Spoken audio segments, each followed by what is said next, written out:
Welcome again. Welcome back to Dream Aesthetic Podcast, Episode 5, Season 3. So I'm Ahmad, together with the Dream Aesthetic President, Mr. Anand Raj. So we have the privilege to have our Dream Aesthetic Classic Champion 2025 today with us, which is Mr. Abu Bakar.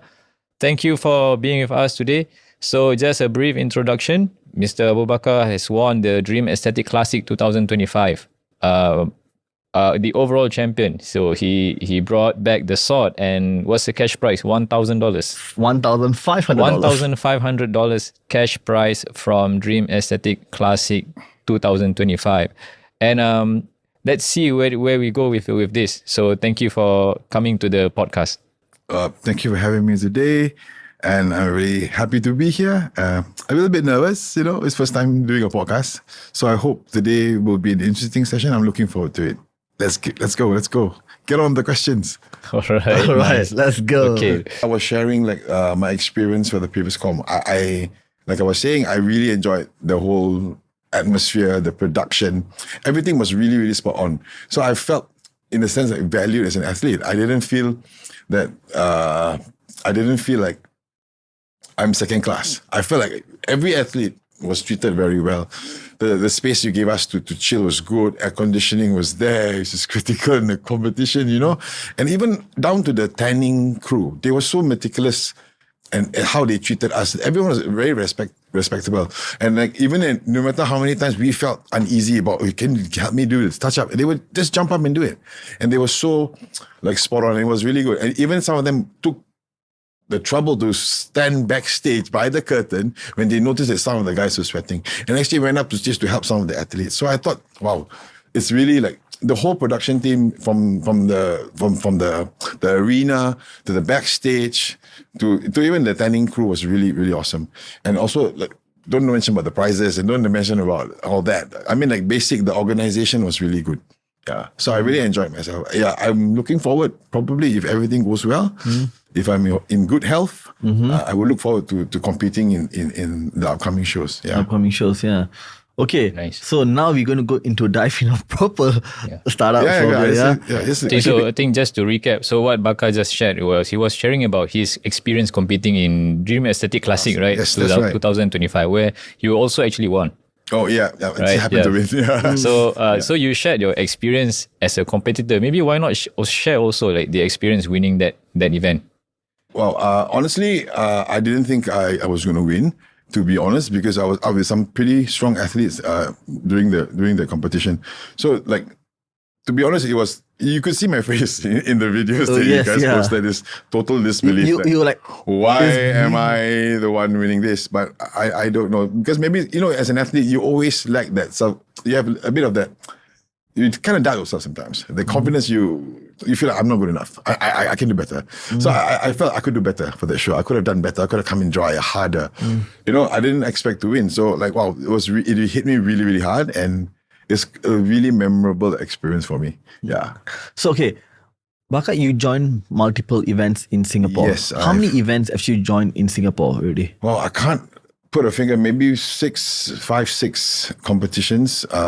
Now, I've been doing a lot of overseas shows as well. So in total, I have not kept account for it right now, but maybe slightly below 10. Okay. But over the years, you have been competing since 2018? 17, 18 to years. 2017. Yeah. So that's what, 8-9 years now? Yes. So how long have you been working out? Oh, actually, okay. I've been working out for very long. Actually, I started gym training, casual gym training in the army, because I was a very obese individual.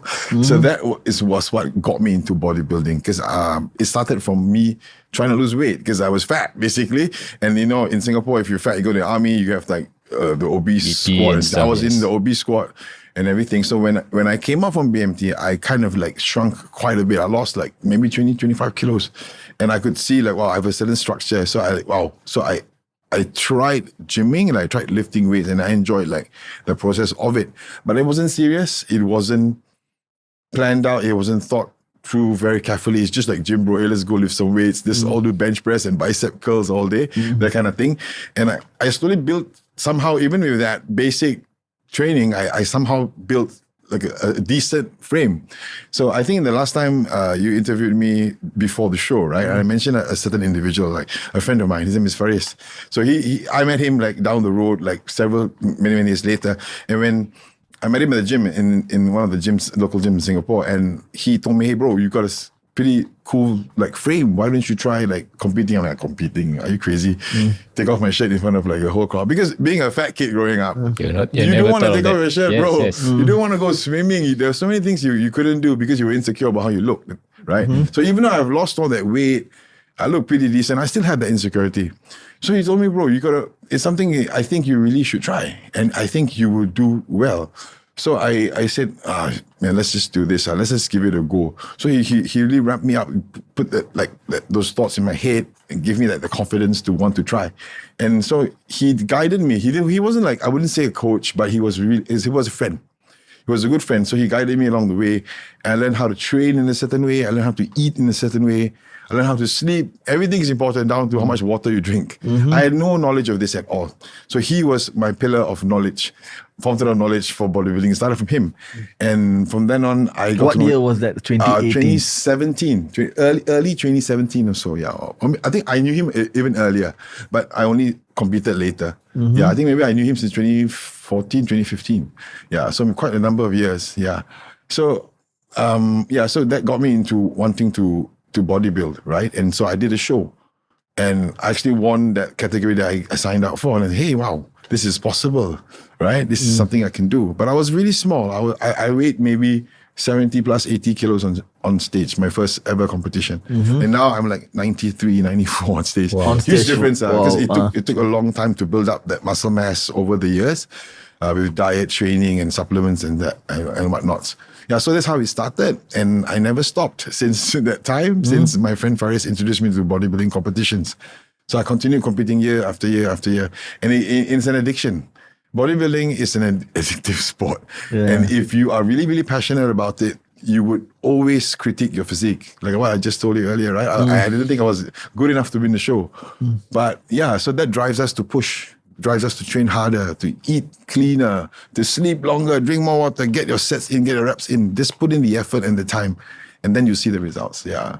So you were competing, and what your profession is?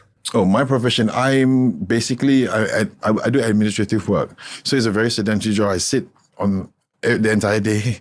I work on numbers, figures. I look at Excel spreadsheets. My work is not that interesting. I thought he's a personal trainer. So I'm not a personal trainer. So my work is a very sedentary job. So like the gym is like, I need to get out of work in this very monotonous day at work, and I need to get to the gym and train. So every day I train. Almost every single day. So the gym gives you a different dynamic. It gives me an entire different dynamic. It changes. I'm a different person. When I go to the office with my shirt, I look like one of those, office kind of like type of guys. But then when I go to the gym, I just transform to a whole different person, a whole different persona of me. In the gym, I love training. I love working out. I love helping people to train. I have friends who train. I'm not a trainer, but I will help people if I see, if they ask me for support. So you don't coach anyone? I don't coach. I have a coach. I think you know who my coach is. Yes, of course. Your coach is our judge. Yes.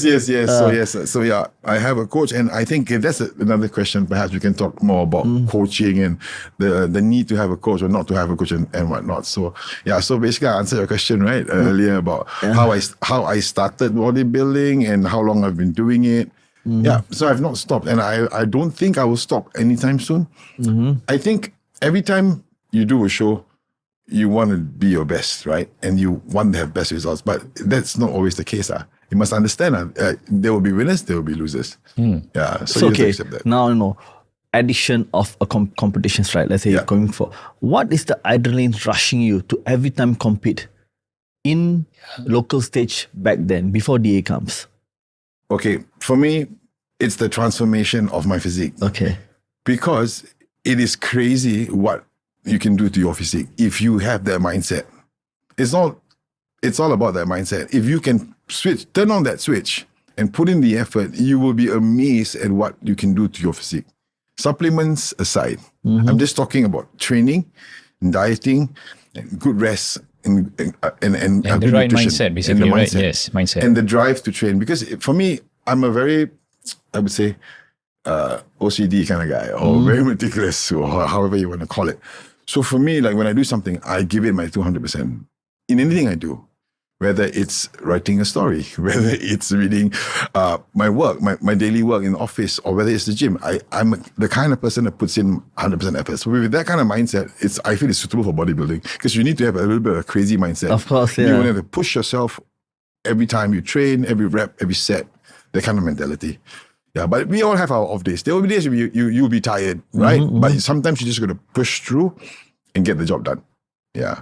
Okay. Yeah, so that's that drive I had to keep going and going. I see the change in my physique. Wow, I can put on this much muscle mass. I look bigger. My delts would look capped. Well, let's keep working on it. So your motivation to compete every time is to seeing your results every time. Yeah, not challenging the people on the stage because I challenge myself. I look at how I have grown as an athlete and how I can improve myself. Winning is just the icing and the cherry on top. Just a bonus. Yeah, it's just a bonus. But if you win, of course, everybody wants to win, right? Everybody wants to have, I'm a champion. Yep. But to me, the growth it's individual. It's myself. And if I see myself improving at every stage, I'm satisfied. I've done 4 competitions this year. I didn't win a single one, but that's fine. To me, I saw my growth with me and my coach. You won. Huh? You won one. I won one. Okay, I won one. But I'm talking about overseas ones as well. Like in totality, yeah. I didn't win every single competition. So, but it's fine with me because I made the progress that I wanted to make. And my coach and I, we worked together. Yes. And we both felt, wow, we're making improvements. So to me, it's a win. Yeah, to me, that's exactly. a win. Yeah. So for you don't see it just as, trophies and cash prizes, right? It goes even deeper than that. It's more of personal development, self-growth, self-development right, for you, right? So that's actually the reward for you. Yep, definitely. I mean, in bodybuilding, you have to be disciplined. A lot of people say they do certain things, but, on Instagram or whatever, they put things up. They put the meals, having a meal 1, meal 2.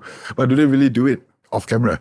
Do you really live the lifestyle? Yep. So, I mean, there's a lot of facades going on. I mean, if people want to do what they want to do, it's fine. Yes. But I'm just saying, if you're really, really true to the sport, you understand what I'm saying. I can resonate with this actually. Yes, yeah. I am really with you 100%. You know what? I think the one thing that actually gets me is the mindset, right? Because we talk to all the champions. They all have this one champion mindset, right? That kind of driven kind of energy individual. I wasn't psychotic, but driven is the word. Yeah. Yes. No, but you see, these are the elements of success. You need to have the discipline. On top of the discipline, you have to be a little bit of craziness, a little bit, crazy. Not like psychotic crazy. Not to the point you injure yourself when you're Right, training, yes, but but, it's like, yes, you're willing I have that, to, I must. sacrifice, Yes. make sacrifices. Of course, in bodybuilding, a lot of sacrifices. So the essence is like that craziness actually helps you when you see an obstacle where sometimes, you see the obstacle is like too impossible for you to overcome. But with this, a little bit of craziness actually helps you to overcome it, right? And actually, and from there you succeed.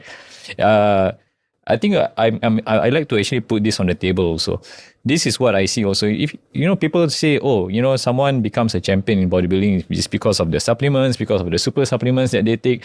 I kind of like disagree with that. Even if put, let's say Ronnie Coleman, the goat of bodybuilding. Yeah. You look at his mindset even up till today. Yeah, despite whatever setbacks that he has, is, look at his mindset and how he actually overcomes his mindset every day. He had 12 surgeries. He just recovered from sepsis, and he's still buddy. Yeah. That little bit of craziness, but that positive and champion mindset. That's what differs him from everyone else in the world, right? Sometimes I put this analogy, right? If we were in a world where everyone is natural, there's no such thing as super supplements. The super supplements didn't exist. Ronnie Coleman will still be Ronnie Coleman. He will still be 8 times Mr. Olympia. I believe so too. Yes. Right? Right. So that being said, that means he didn't win the 8 times Mr. Olympia because of the super supplements that he took. It actually that he has this different mindset than everyone else. Same as all the other champions. Dorian Yates, you can say. Arnold Schwarzenegger, you can say. Yeah. Everybody has that same. Yes, because sometimes when you want to win, sometimes you get clouded by saying, you have to take these super supplements here and there. Right? No, it actually takes the first thing that you need to take is actually the mindset first. Yeah. You have the right mindset, you have the right discipline, right? The super supplement comes in as the icing of the cake. It's just icing. You need to train hard, if not harder than everyone else. Exactly, yes. And you're not relying on the super supplements or whatever. Not. I mean, if you don't put in the work, you are not going to get it's the not results. going to work in your body. Actually. If you're lucky and you have good genetics, yes, you may have a decent outcome at the end of the prep. But if you don't and you're relying on this, or you want to cardio less because I can take this, can be burn fat faster, and things like that, you are not going to be optimal as compared to a person who has that driven mindset and also is on the same supplements as you are. He'll probably be better off than you are, unless he's genetically not as gifted as you are, in a sense. Yeah. So you're right. Mindset is important. It's key in bodybuilding. Yeah. So you have competed like several events. So what are the challenges? I mean, you face a lot of challenges for sure. Okay, first challenges that you face that is like a memorable challenge that you for your preparation in terms of like, what we can say, what are the sacrifices you have to make to go for a competition? Okay, I mean, competing is not cheap, right? I Yep. think so. Financially, that's one of the first things that you have to bear in mind if you want to compete multiple times, especially overseas or even locally. It is one overseas event, like for the viewers, how much they need to spend? Well, it can range, I mean, in the thousands, to be honest. Because if you want to take into account food, nutrition, supplements, super supplements, your air ticket, your lodging, the fees for the competition, tanning, everything is quite expensive. I would say, yeah. Yeah, so just to get a clearer idea of this, right? Just say it overall cost, right? Wow. And you put in the thousands, right? Let's put first between 1,000 to 10,000. Is it on the low range of thousands or higher range of thousands? Okay, because I don't know how to calculate into in aspects of the food. But okay, let's just talk about the lodging, flights, and registration fees. Usually you prepare this first, right? So this has to come first. Then your food, along the way, you somehow figure it out. Yes, with the finances, right? So at least you have to fork up at least. You set aside about what, close to 2K. Just set aside to be safe, because certain countries are more expensive. The exchange rate, depending where you're going, transport might be more expensive. Lodging might be more expensive. So at least 2,000 you put aside first, minimum, or even more if you decide to do multiple categories. Yeah. So each category can rake up to 250 USD. Yeah. Wow. Around So there. 250 USD. So get this Per right. category, so the budget just for lodging, travel, flight, and Could be close registration, to 1,000 etc. plus to 2, Right. depending where you want to stay, your level of comforts. If you want to stay in a nicer place, Then somewhere nearer to the even venue, more, you right? pay Yes. more, things like that. Or you want to travel business class, your flight is going to be more expensive. Yeah. So but the ballpark figure is 2K. it's around there. For an average person who just the average economy not class. including diet. Not including the diet, the food, food, not yeah, including right? the whole Yes. entire prep. If you're prepping for 16 weeks, that's 16 weeks worth of chicken breasts and fish and beef. And it so it depends a lot of factors, variables, how much supplements you take. Yeah. And in bodybuilding, longevity is key. So a lot of us, when we bodybuild, we put a lot of stress on our bodies, which the average man does not do. So you might just have to take more supplements to counter that. I'm not talking about super supplements. I'm talking about health supplements. Health supplements, yes. Things for Vitamins, your organs, your kidneys, your multivites, cardiovascular strength, your skin, things like that. Yeah. So you need to, and that's costly as well. That also, the cost rakes up even more than the super supplements, if I must say, if I can put it out there. Yeah. That's So the sacrifices normally is on the cost. Yeah, so that's one, That's right? one. And then you have to sacrifice your social life primarily, because if you're gonna go for a competition, you will need to sleep early. Sleep. If you don't sleep, you're not gonna grow. You're not gonna get that recovery that you want. So you tend to shun away from social events as because you want to have that rest. You want to spend that time in the gym training. You have to work still. You got to work, right? You got time with your family. You got time for training, etc., etc. So how much time can you have on the social side of things? So sometimes your weekends are spent at the gym. Sometimes you take a day off. You want to rest. You're so tired. You just want to sleep. You just want to, and then you got to prep your food for the week. So you have to find pockets of time. So your social life will definitely be affected. Yeah, if you're a socialite, then it's be a challenging thing for you to do, but not impossible. I'm just saying. So, like I said, back to the mindset. If you have that mindset and you're driven, you can accomplish it. Yeah. I So believe this- for you, like because you have that clarity of what you want and what you would like to achieve, right? So that builds up to the mindset as well. Yeah, I mean, Yeah. it's also I feel it's character. Character, Like your okay. personal character as a person. What do you want to achieve? Are you a high achiever? Are you just chill? You're yes, okay. yes. So it depends on you as a person as well, the character as well. Yeah. So these are the challenges I faced, like the financial bit and then the social bit. So sometimes people don't understand. They don't understand why are you eating the same food every single day? Aren't you bored? Aren't you bored of the food? Sometimes it can annoy you at certain points in your prep, especially yes. towards the end when Yep. you're like really low on Yeah. carbohydrates and Yes. your cardio is really pushed up high because you're really Yep. trying to get that conditioning in. It can be kind of annoying sometimes. Why are you eating chicken breast? You're such a boring person. What kind of life? Like, they don't understand. Yes, So yeah. sometimes you got to just understand that people don't understand. Yep. And you have to like just take it easy and then learn to accept it. Yeah, if sometimes you have the energy, you can explain. If you don't have the energy, I'll just You say, just it's smile fine. and wave, Let me yeah. have my food. I just want to eat my food and my office desk. Yep. Thank you very much. Yeah. This sort of thing, yeah. So Yeah. these kind of things that sacrifice. So finance and social life as well.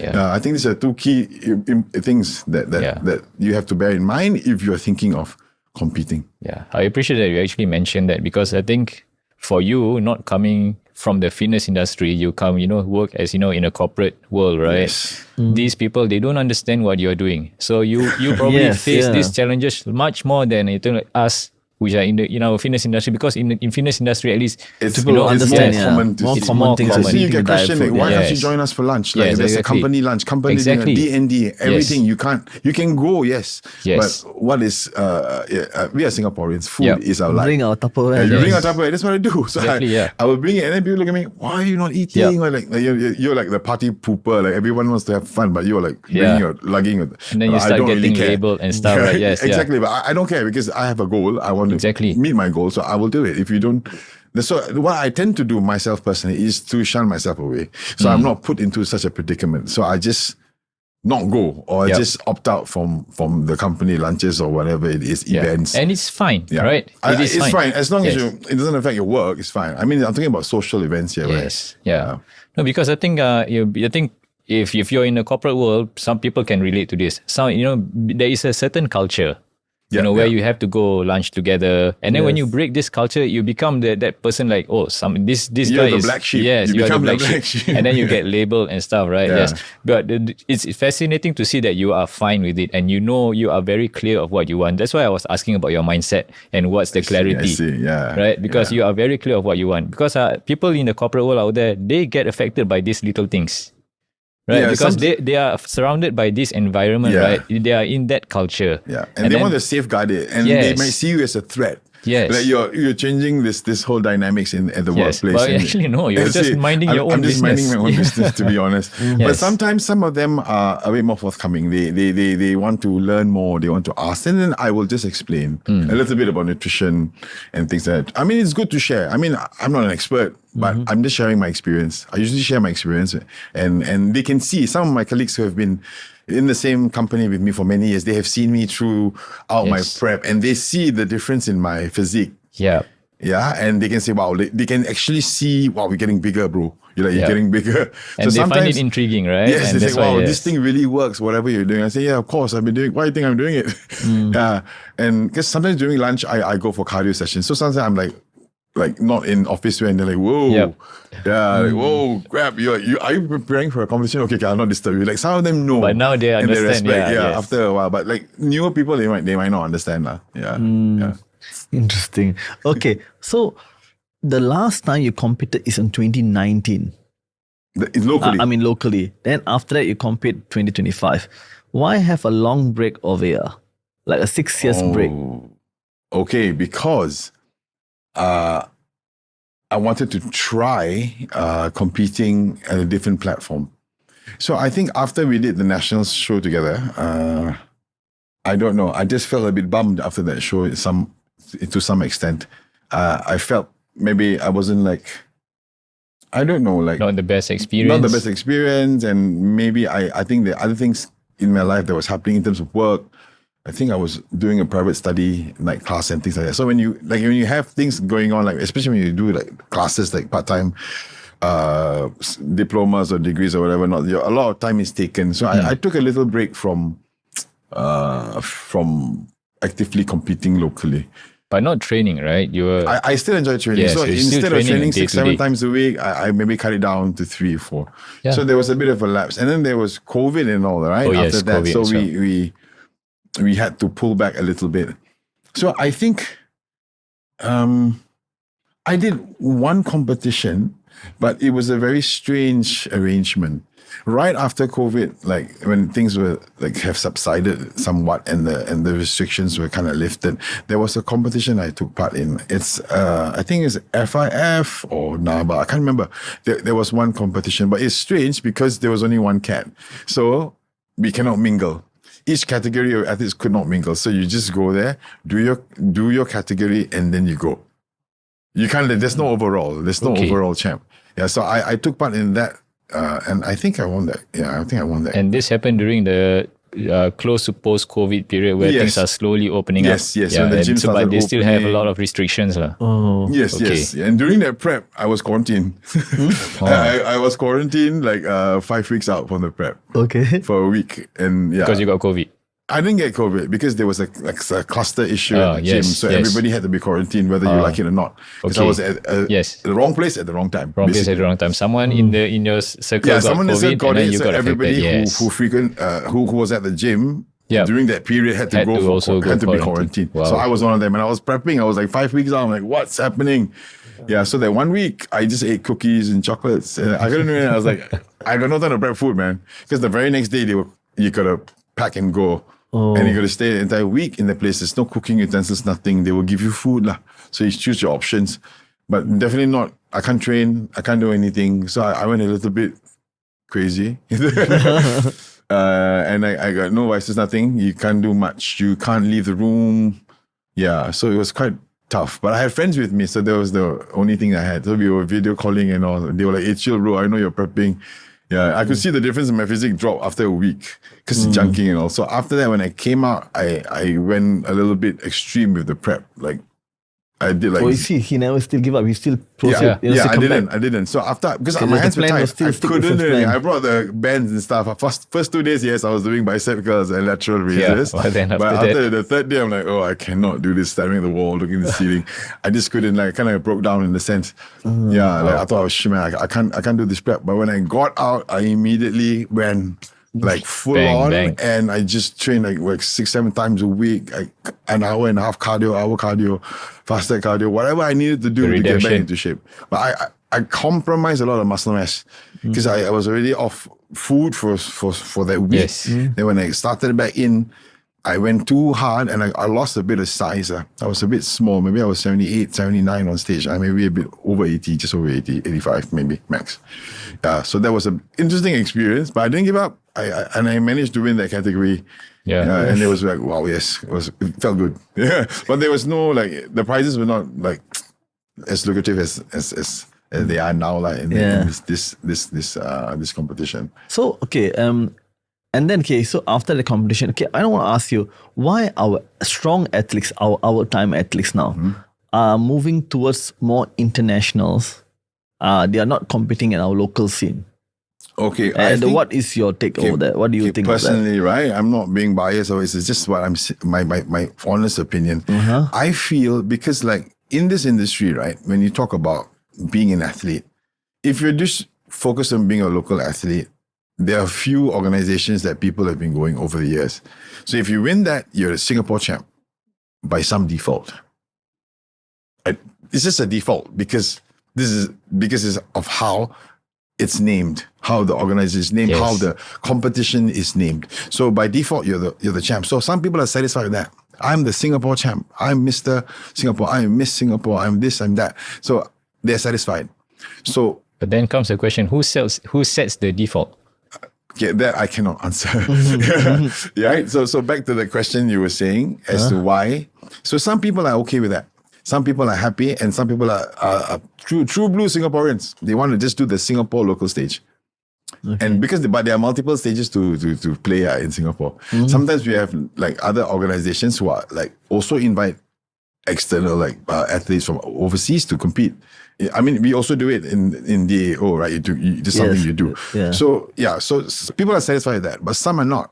Some feel that they want to venture out because in terms of bodybuilding, if you look at the international stage, you look at organizations like, if I can mention the IBB, where everybody knows that you have to reach a certain level to be a professional or pro level athlete. So a lot of our Singaporean athletes who have been competing in local shows over the years have built their physiques over time. Yes, yeah. And over time they feel, hey, I'm ready. I mean, you can see the reality of things. You look at the overseas athletes and you look at the local athletes. Of course, there's a huge difference in terms of the size, the muscularity and all that. The level of development is different, right? So when you go to an overseas, it's going to be a bit more challenging because you got people from everywhere and you don't know who's coming and you don't know who's going to be your opponent. Yeah. So most people they want to achieve that level of the physique to reach that level where they can compete competitively with overseas athletes and win that professional card. So I mean, right now that's the goal of most of our veteran athletes who have been competing ever so since in Singapore for very long. So they want to push themselves to another level. So that's my take. What are some upcoming athletes? Okay, so I talked to a few junior athletes. In their mindset, they straight away say, okay, I want to get this IFBB Pro card. Yeah. And I want this. And what is your take on that? Okay, I feel sometimes, right, you need to be logical. Because I am not I feel you're competing for hours since many years. Yeah. And after many years, you became I can see very good matured muscles that you built. Exactly. So it's because maybe they are not what they see on Instagram and what they see out there. They're just driven by, I don't know, by this whole hype about being a pro. But it's no easy feat. So how it takes to be a pro? I think it takes crazy amount of dedication, time, mindset, whatever we talked about earlier. On top of that, you need to have decent genetics in order to perform because the level of competition is really, really high. And a lot of athletes that do compete, right, they're not most of them are been competing for a while. And for you to if you have that physique and if you have been training, it's not about competing. If you have been training and bodybuilding for many years, you may not be an athlete who's competed on a stage, but you have been training consistently like a bodybuilder, training like an athlete does. Your physique might be ready. You can go for international show. But if you only train for 3 or 4 years and your physique is not up to par and you want to try, you go ahead. You're just going to waste your money because it's very, very competitive. And okay, you can look at my frame. I'm on stage, I'm about 94 kilos shredded, right? I'm big. You look at me, I'm a big guy, but I'm not for overseas. the Singapore context. Yeah, I look fairly large. I'm 1.8 centimeters tall. I'm fairly broad. I have I'm 93, 94 kilos, and I'm ripped, right, on stage, right? But the guys are bigger than me. I'm small. I'm below average in terms of the size and even the development. Yes. So that says what about the average Singaporean who's probably just 1.7? So if you are ready to go for the show, well, by all means try. I mean, I'm not going to deter you, but you are not going to be successful if you don't have enough muscle mass, maturity and symmetry and size to go and compete with those overseas. So I feel that local comps are necessary to give you that platform to try, help you to build improve, also, to build on your art, which is your physique, and also your stage presence and all that, in order for you to if you want to go to an overseas platform to try. So if we don't have any local comps and everyone starts going overseas, it's very expensive, and a lot of the youths will not get an opportunity to compete. No way you're gonna go overseas and try to get an IFBB Pro card if you are you don't have the size, you don't have the frame, you don't have that muscle maturity. It's very tough. Because I spoke to many athletes, so their vision is to get the Pro card. The Pro card, yes. But being me as an ex-athlete, you must be a king in your own reservoir first. Yeah, exactly. You need to be able. If you can't win a local, if you can't even stand in your own land and you win, You go out What makes there, you think that you you'll go be like to? a guppy there. Exactly. Because they are big sharks over there. Yeah, like even you know yourself, you have a first-hand experience. Yeah, I've been shot down many times, and I it gives me a dose of reality as to what I need to fix in my physique, what I can do to improve. It doesn't deter me from doing it again. I will do it again because I have that mindset, right? But I need to be realistic. You know, I need to be realistic. So you need to be realistic if you're just up and coming and starting. You need to understand that you need to build yourself. If you can't win a local show, how are you going to challenge all the champions of all the other countries? You're going to waste your time and money. Maybe if you want to go for the experience, yeah, go ahead. If you think you're ready. But I don't go to try, I go to win. That's true. If I'm not going to win, I'm not going to go. So if I've been trying and I feel I'm getting closer and closer, then I won't give up. Why would I want to give up? But if I'm just starting out, I wouldn't even dream of going overseas. Try your local comps. Do your local comps first. Be the champion here several times or whatever. Several times, yeah. Yeah. Then you know that you can even be. You have what it takes to even try to challenge other people overseas. If you can't win a local comp, think about it, guys. Think about it. If you can't win a local comp, do you think you are able to challenge those from overseas? And you're talking about Caucasians, they're a whole different breed. The genetics are different. You're talking about African Americans, they're huge and they're muscle bellies. And my goodness, I the moment you step into the tanning room, it's lights out, man. You're like, okay, am I in the right place? Look at it. I felt quite you will feel that intimidation. No matter how ready you are, how you think you're jacked, and there's always someone better. Yeah, so you have to have that humility in a sense, but be realistic. If you've not been bodybuilding for very, very long and you're just starting out, the local comps are the way to go. That's what I feel, in my opinion. You don't have to agree with me. Everyone is entitled to their opinion. You can agree or disagree. It's your choice. No one's going to force you. But I've been doing this for a while, and if you want to, I take my experience into account. And when I say something is based on experience, there's some data here. I'm not just plucking out of thin air what I'm saying. It's all through my experience. Yes. So I'm just telling you, if you are a local athlete, compete locally first.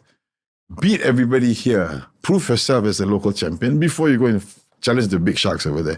But if you are, like I said, if you're the unique breed, you've never competed, but you've been bodybuilding for years and years and years, and you built an excellent, fantastic physique, then you're ready. Then just go for the overseas show if you think you're ready.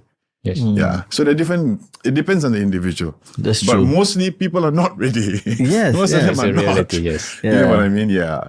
So I think I need to highlight what's valuable here is you are sharing your own experience. And then, of course you said, everyone is entitled to, to listen, to their own opinion, right? But you see, I think for the listeners or for the viewers out there, right, if someone is sharing their own experience, that is what is valuable. Whatever I think you went through, the mistakes that you did, someone else can learn from that and it becomes a valuable thing, right? Hopefully. That's what this whole thing is for. Yeah. We want to inspire people to bodybuild, to have that mindset, to work on it, to achieve, to improve yourself. I mean, bodybuilding, nobody can take away your body. True. Nobody can take away the hard work you put in and the changes you make. Whether you win a trophy or not, at the end of the day, the physique is yours. Enjoy it, live it, appreciate it, all your work. It's on you. It's your sculpture. You know what I mean? It's not a certificate. So what? Trophies will rust. Your body, you want it to be, it's yours to keep, Yes. So I feel at the end of the prep, wow, I look good. I feel good. It's in itself, it's like an achievement. Yeah. So, and local comps, like I said, it's something you should consider if you are a novice. Definitely. That's why we have novice, even within the local comp, we have the novice category. If you're starting out, we want to encourage more people to take up bodybuilding because it's a wonderful sport. We want to build up our community here. Yep. So That's I think, right, that's what you want to So do. like what I know, in our just a neighbor country in Malaysia. So I was talking to the president of that federation, KL. So when I was talking to him, he asked me how many athletes we have for our categories. So the total category we have. I say we have like 80 athletes who joined for my last year event. So I said, 80. And then he's like, oh, okay. So I said, what about you? Oh,